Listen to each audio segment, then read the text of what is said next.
नाज़रीन, कुछ आमतरीन खबरें हैं आपके सामने रख देते हैं। कुछ वीडियोस हैं जो आपको दिखाएंगे, कुछ साफियों का तजिया भी आपको दिखाएंगे।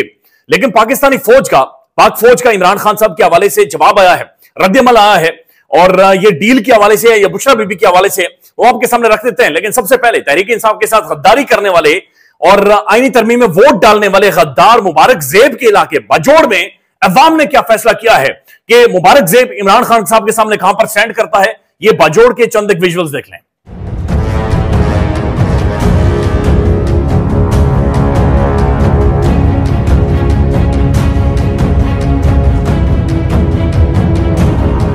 जिसके लिए ये सारी तरमीम की गई थी, काजी शुतुरमुर्ग जी ने खुद मंसूर अली शाह साहब ने कहा कि ये बंदा शुतुरमुर्ग है, शुतुरमुर्ग की तरह अपना सर नीचे कर लेता है। फिर तस्वीरें भी बाकायदे से आई कि जहां पर काजी साहब ने शुतुरमुर्ग की तरह अपना सर नीचे किया हुआ था। अब ये खबरें आ रही हैं कि काजी साहब चूंकि बरतानिया के अंदर जो हीट है, किचन की जो हीट है वो महसूस नहीं कर पा रहे, बल्कि महसूस तो कर रहे हैं लेकिन बर्दाश्त नहीं कर पा रहे, सेका बहुत ज्यादा है।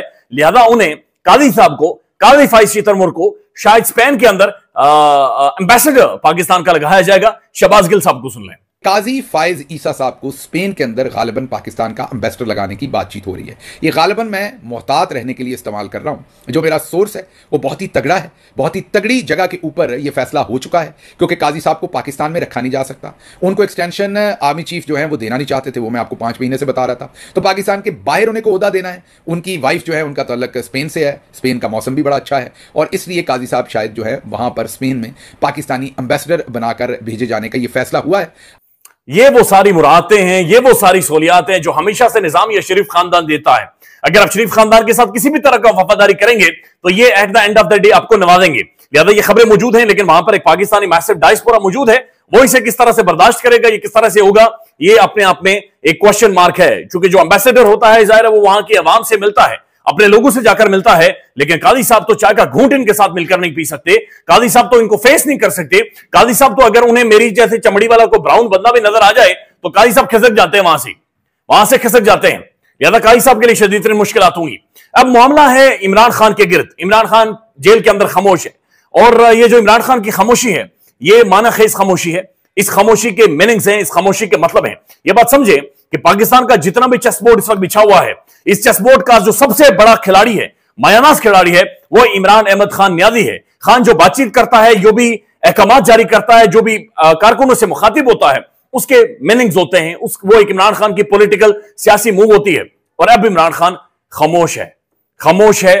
और साफी या मुख्तलिफ लोग जो इमरान खान के करीब है वो बताते हैं कि इमरान खान को शिकार का शौक है, और जब शिकार करते हैं तो शिकारी घात लगाकर बैठ जाता है, खामोश हो जाता है, बिल्कुल खामोशी से सिर्फ इंतजार में बैठ जाता है। तब तक बैठ जाता है जब शिकार उसके निशाने पर नहीं आता। खान खामोश है। ये साकिब बशीर साहब को सुन लें। इमरान खान साहब अडियाला जेल में उमूमी तौर पर जब मीडिया मौजूद हो तो उस मीडिया से मुखातिब होते रहे हैं।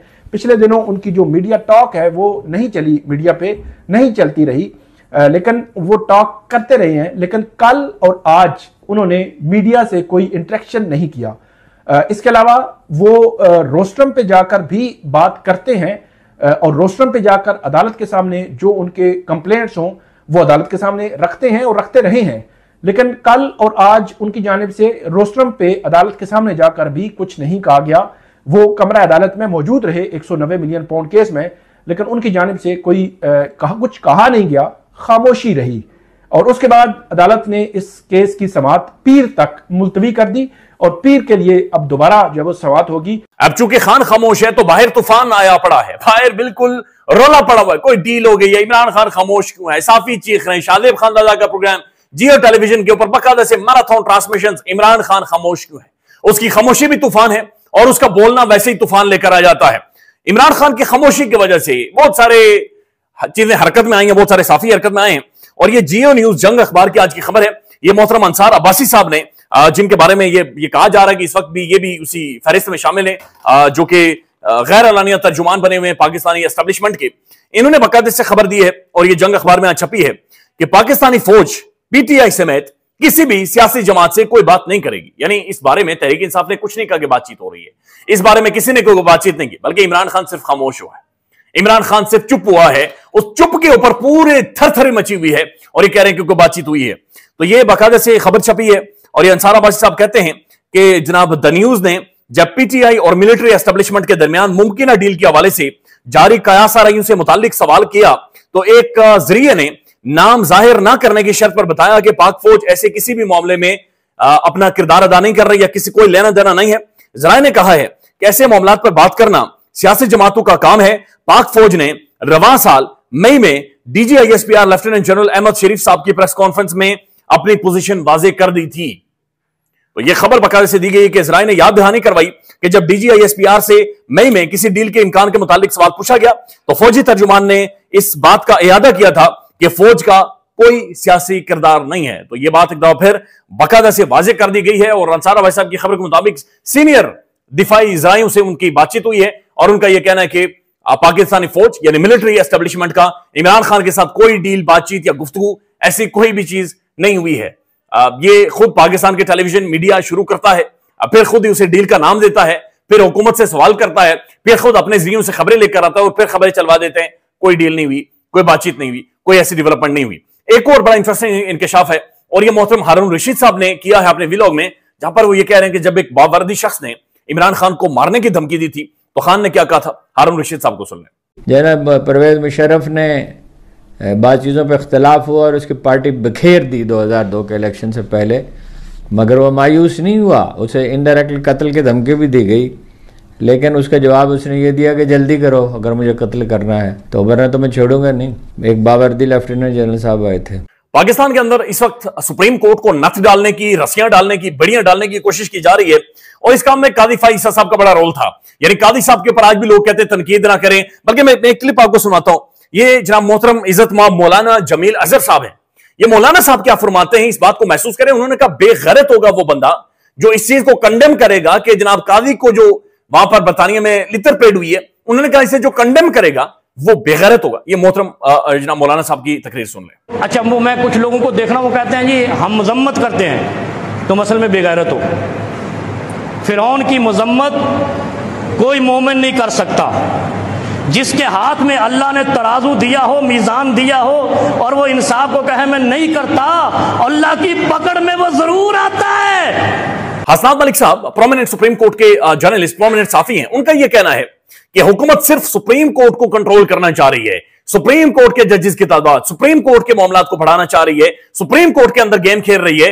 हालांकि हाई कोर्ट के अंदर 40 से ज्यादा असामियां खाली हैं, 40 से ज्यादा असामियां खाली है, लेकिन ये सिर्फ सुप्रीम कोर्ट को मैनेज करना चाह रहे हैं। ये छोटा सा क्लिप हसनात मलिक साहब का भी सुन लें।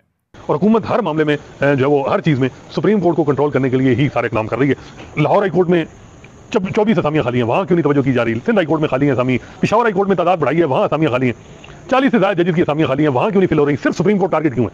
क्योंकि मसला यह है कि सुप्रीम कोर्ट, और माजी में हम देखते रहे कि मुक़्तदर हल्के और सुप्रीम कोर्ट ने मिलकर उसने पार्लियामेंट और सियासतदानों को कमजोर किया। अब इस दफा यह है कि पीडीएम गवर्नमेंट जब से आई है और जब से तो हम देख रहे हैं कि मुक़्तदर हल्के और पीडीएम गवर्नमेंट के साथ खड़े हैं, तो मौका सियासतदानों को मिला है सुप्रीम कोर्ट को कमजोर करने का। और सुप्रीम कोर्ट का यह है कि उनके पास जो माजी में एस्टैब्लिशमेंट की सपोर्ट थी वो नहीं है। अब दिलचस्प बात यह है कि एक तरफ जंग सुप्रीम कोर्ट के अंदर लगी हुई है और हुकूमत सुप्रीम कोर्ट को मैनेज करना चाह रही है, और इसी सुप्रीम कोर्ट के हवाले से मियां साहब को रात की तारीकी में यहां पर लाकर बिठाया गया था कि मियां साहब कुगी मारो, मियां साहब वोट दो। मियां नवाज शरीफ साहब अमेरिका के अंदर बैठकर वहां पर यह कह रहे हैं कि जनाब गालिब तूफान आ जाएगा, आंधी आ जाएगी, मैं बिल्कुल रो पड़ूंगा, बराए मेहरबानी मुझे ना छेड़ो। तो मियां साहब शायद चाह रहे हैं कि छेड़े। मियां नवाज शरीफ साहब को सुन लें। बैठे हैं हम तहैया तूफान किए हो, जबरदस्त। तो इसलिए अपना मेरा ख्याल है कि ज्यादा ना छेड़े आप मुझे। और जो गुजरी, मैंने पहले कहा बहुत कुछ गुजरा है और बहुत सब्र से हमने काम लिया है, बहुत कुछ फेस किया हमने। अब यकीन माने मियां साहब चाह रहे हैं कि कोई नहीं छेड़े, यानी मियां साहब को कोई छेड़ ही नहीं रहा, जबरदस्ती करे मैंने ना छेड़ो, मुझे ना छेड़ो, मैं जनाब बड़ा जब्त करके बैठा हूं। मियां साहब आपको कोई छेड़ ही नहीं रहा। आपके भाई की हुकूमत है, आपकी बेटी की हुकूमत है, आपको एस्टेब्लिशमेंट ने थाली पर रखकर आपको लाया है, प्लेट में रखकर आपको जनाब वो डॉक्टर यास्मीन राशिद वाला हल्का आपको दे दिया है, बल्कि डॉक्टर यास्मीन राशिद आपको छेड़ रही है। मियां साहब छेड़ना चाहते हैं, उन्हें कोई छेड़ना नहीं चाह रहा या कोई छेड़ ही नहीं रहा। मियां साहब चीख रहे हैं कोई किसी तरह से मुझे छेड़े, लेकिन उनके लिए नहीं छेड़ा जाएगा। लेकिन ये जो सुप्रीम कोर्ट का बंदोबस्त किया जा रहा है, इसे जरूर छेड़ा जाएगा और इसे शायद पेशावर हाईकोर्ट छेड़ेगी। और ये 26वीं आईनी तरमीम के हवाले से, जो आईनी बेंचेस के हवाले से क्या होगा, मोहतरम असद तूर साहब का ये 26 मिनट का क्लिप सुन लें तो आपको पता चल जाएगा कि चीजें किस तरफ जा रही हैं। बड़ी मूव होने जा रही है। इसके बाद हुकूमत को एक बड़े चैलेंज का सामना होगा। अगर बिलफर्ज सिंध असेंबली में कल आने वाले हफ्ते में कोई करारदाद लाके उधर आईनी बेंच की तश्कील का आप कह देते हैं तो पेशावर हाई कोर्ट में कोई ऐसी पिटीशन आ जाएगी और Peshawar high court bill take up करती है और वो आईनी तरमीम को कालेदम करार दे देती है, तो उसके कालेदम करार देने के बाद टेक्निकली सुप्रीम कोर्ट में फिर आईनी बेंच नहीं रहेगा, फिर सुप्रीम कोर्ट में भी आम अदालत सुनेगी जो पिटीशन चैलेंज होगी। इसी सुप्रीम कोर्ट के अंदर डेप्यूटेशन के ऊपर जो 3 रिसर्चर लाए गए थे, उनमें से एक मोहतरम रिसर्चर जैसे मंसूर अली शाह साहब का रिसर्चर था, लेकिन कादी साहब ने कहा नहीं, मैं नहीं हो देना, मैंने रिसर्चर नहीं देने। कादी साहब ने वापस भेज दिया था, लेकिन अब ऑनरेबल जस्टिस यही आफरीदी साहब उन तीनों रिसर्चर्स को वापस लेकर आए। एक researcher honourable justice Mansoor Ali Shah साहब को दे दिया जाएगा। ये वो कादी साहब के छोटे छोटे बेबी स्टेप्स हैं, कादी साहब के फैसले हैं। ये वो कादी साहब ने सुप्रीम कोर्ट के मामलात के अंदर जो अपनी सूंड घुसाई थी, ये वो सूंड है जिसे सुप्रीम कोर्ट के अंदर से बाहर निकाला जा रहा है। साकिब बिशीर साहब इस बारे में लिखते हैं कि ऐसा महसूस हो रहा है कि एक पूरा रिवर्स गियर है जो कि लगा हुआ है और सुप्रीम कोर्ट के अंदर चीजें ऐसे चल रही हैं जिस तरह से रिवर्स गियर की सूरत में चलती हैं। ये एक तस्वीर है, देखें बराए मेहरबानी, ये साजिद तारड़ साहब हैं। ये खुद को आकर पाकिस्तान में आकर ये कहते हैं कि जनाब ये डोनाल्ड ट्रंप के तर्जुमान है। अब पाकिस्तान के अंदर मसला यह है कि टेलीविजन और पाकिस्तान के साथी सोचते नहीं हैं, क्योंकि ये रोकड़ा खाते हैं, लिहाजा इस मुल्क के अंदर कोई भी रोड़ी करवाकर टिंड करवाकर आ जाए और या करना शुरू कर दे तो हम समझते हैं यार ये गोरा है, ये ट्रंप का तर्जुमान है, ये जनाब वहां पर व्हाइट हाउस के पता नहीं बर्तन धोता होगा, पता नहीं क्या करता होगा। इमेजिन करें कि ये टेलीविजन पर आकर जो गुफ्तगू और बातचीत कर रहे हैं मुख्तलिफ प्रोग्राम्स में, ये बुशरा बीबी, इमरान खान की डील के बारे में गुफ्तगू और बातचीत कर रहे हैं। इनकी जो टोटल क्वालिफिकेशन है वो रोड़ी है, टिंड है, और टोटल क्वालिफिकेशन है या बरतानिया अमेरिकन एक्सेंट में या करके जो अंग्रेजी बोलते हैं। इस वक्त अमेरिका के अंदर इलेक्शंस हो रहे हैं, लोग वोट प्रैक्टिकली कास्ट कर रहे हैं। ट्रंप का अगर कोई मशीर होगा तो ट्रंप की उसे उधर जरूरत होगी, लेकिन ये कैसा ट्रंप का मशीर है जो इधर आकर टेलीविजन जावेद चौधरी, कामरान शायद फलाने टीवी प्रोग्राम्स में आकर बैठकर यहां पर आकर बुशरा बीबी के ऊपर बातचीत कर रहा है। तो बड़ा इंटरेस्टिंग किस्म का ये तर्जुमान है जो सिर्फ बुशरा बीबी के हवाले से बातचीत करता है और फिर मोदी जी की तारीफें करता है। ये इनके मुंह से मोदी जी की तारीफें सुने, या तो मोदी जी की मियां नवाज शरीफ साहब तारीफें करते हैं, या फिर मोदी जी की ये जो टिंड वाले हमारे जो मुशीर हैं ट्रंप साहब के, ये करते हैं तारड़ साहब। ये बराए मेहरबानी की गुफ्तगू सुन ले, ख्याल रखिएगा। अल्लाह हाफिज। Modi ji is a remarkable leader. He's a natural born leader. वाहिद एक ऐसे प्राइम मिनिस्टर थे जो हालात की खराबी के बावजूद पाकिस्तान गए और उन्होंने अपने पॉलिटिकल कैपिटल को इतने रिस्क पे लिया। तो यही Modi ji, I am expecting कि Modi ji will start a dialogue, start a trade with Pakistan, ताकि पाकिस्तान अगर आसूदा होगा, पीसफुल होगा, that is good for India.